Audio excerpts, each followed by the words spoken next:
Let's go to the phone right now and bring in the man who calls the play-by-play of the Rapids games for Altitude TV, Richard Fleming. Richard, welcome back to the show. We really appreciate it.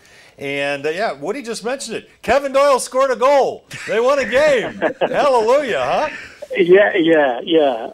Independence Day last weekend, there were fireworks. The quickest goal of the season for the Rapids so far. It was about 80 seconds in, and I think one of the problems this year, certainly at home, has been scoring, but also has been scoring first, because what you don't want to be doing at altitude is ripping up your game plan and chasing a game, because that becomes a bit of a lung buster. So getting that opening goal after 80 seconds certainly set the tone. They give a sloppy goal away, to be fair, for a Vancouver equaliser. And then Kevin Doyle, as you said, just after half-time, about 9 minutes into the second half, he got onto the end of a Lucas Pitanari cross and headed in his first goal in Major League Soccer. And that really needs to be used now for the Rapids as a catalyst, because they've only managed to get 3 wins so far this season in the league. They need to use that as a springboard to take into the subsequent games, because time is running out. There's still a drift at the foot of the standings, and they need to build momentum, get up ahead of steam, and start putting some points together. And not just the 1 point here and there. They need to be getting the maximum 3 points. Richard, my favorite, as everybody knows, I keep saying my favorite play-by-play guy in Colorado, maybe the entire world. And I trust what he says. Richard, we have given up on the Rockies. Their season's over. It's not July 12th yet. Do we give up on the Rapids? I mean, you just said maybe this will be a catalyst that they. How realistic is their chance to get in the playoffs at this point? It's slim. I mean, I think we've spoken before. The stats don't lie. They're bottom of the standings, and there's some way adrift in terms of points. Now, if they were positionally where they are, but within 2 or 3 points of the playoff places, it might be a different story, but they're not. So I think this is the last chance to put a run together, because if they falter here against a weakened Real Salt Lake, for those soccer fans, the Gold Cup is going on at the moment, and many of the teams have got players that are absent, and for Real Salt Lake, they've got 5 key players, certainly 3 key players, 3 senior players, they're away on international duty. So this is a weakened Real Salt Lake side. Some would argue there's no better time to be playing them.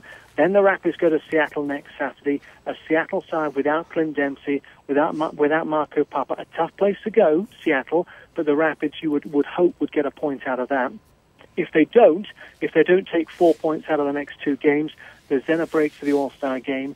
Then they've got LA Galaxy at home and Columbus at home. So, these are the big home games that we've been talking about, where they have to start putting 3 points and a run of 3 points. Not win 1, lose 2, tie 2, and then win another one. They need to be winning 2, 3, 4 games in a row, picking up 9, 10, 11 points, because otherwise that gap is only going to either stay where it is or it's going to get bigger, and the games are running out. So, as I said, it's a bit of a last chance saloon in terms of getting up some momentum.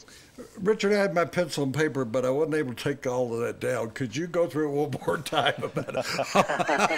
I do. Like Laurel and Hardy, I'll come out with a completely different answer the second time around. I have one other question for you. There's a major parade going on in New York City.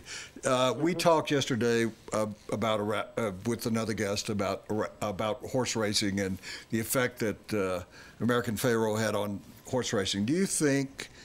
Are you seeing a response, a reaction to the women winning the World Cup? Do you think it's going to permeate to MLS, which was a part of the parade, put floats in the parade? Is it going to have an effect on women's soccer in this country? Well, I mean, it's twofold, really. I mean, as you guys know, working in the media and being a big part of the media, it's you can get so far until you need a leg up from mainstream media. Now, 24 million people that tuned in last weekend cannot be wrong. 24 million people tuned in, the biggest ever viewing audience for a soccer match in the U.S. But it's about it's all well and good turning out once every 4 years to watch the U.S. women's side in a World Cup, but it's turning out week after week to watch club soccer. And the National Women's Soccer League is in a different guise now.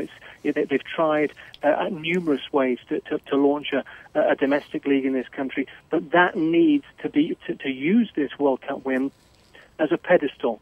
And the only thing that is going to take it to the next level is, I think, consistent mainstream media coverage. And that goes with MLS, that goes with any of the other sports. You get so far, and then you need mainstream media to really lock on. It's going to take a very brave executive, I think, to make that decision, because as we know, NBA, NFL, NHL are the big cheeses, and the other sports are knocking on the door, but they need an executive in mainstream television to really make that decision and take it to the next level, because this is a women's side that has now won the World Cup 3 times. This is not new territory for these ladies.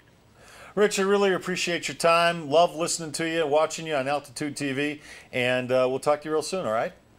Will do, guys. Take care. Thank you. All right. Richard Fleming calls the play-by-play for the Rapids on Altitude, and that Rapids report presented by the Celtic Tavern, the official sponsor of the Colorado Rapids. The Celtic will put you on a bus to every Colorado Rapids home game. If you go over to the bar, to the restaurant, go to the Celtic. Did go, you go ever to the Celtic, establish if they'll bring you back? Go to Delaney's, and they'll bring you over there 2 hours before kickoff so you can tailgate at the Rapids game. And if you're wondering where the Celtic is, it's just a couple of blocks west of Coors Field on Blake Street.